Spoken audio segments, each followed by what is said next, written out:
વડીલો જીવનધારામાં વધારે વડીલો તો એવા છે કે જેમને સીધી લીટીના કોઈ વારસદાર નથી, જેમને એકલી દીકરીઓ જ છે, જેઓ નિસંતાન છે, પ્લસ જેઓએ લગ્ન નથી કર્યા, એબનોર્મલ દીકરા દીકરી, અને અમુક એવા પણ છે વડીલો કે જેમને દીકરાઓ છે પરંતુ દીકરાઓ ધ્યાન રાખતા નથી અને અમુકમાં ધ્યાન રાખે પણ છે.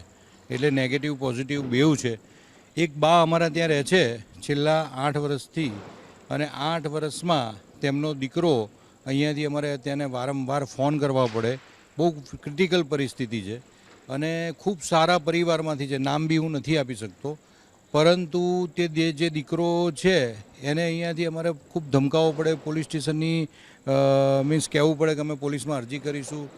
ત્યારે એકવાર એ દીકરો અહીં મળવા આવ્યો હતો, અને આ દિવાળી છે પણ દિવાળીમાં એ આવશે નહીં ને. એ બા બિચારા ખૂબ જ જે કહીએ ને કે જે એમની આગળની અમે સ્ટોરી સાંભળી કે એમનો જમાનો કેવો હતો અને અત્યારે હાલ દીકરો કેવું છે, એટલે એ રીતે ઘણા બધા અલગ અલગ બધી સ્ટોરીઓ છે અહીંયા.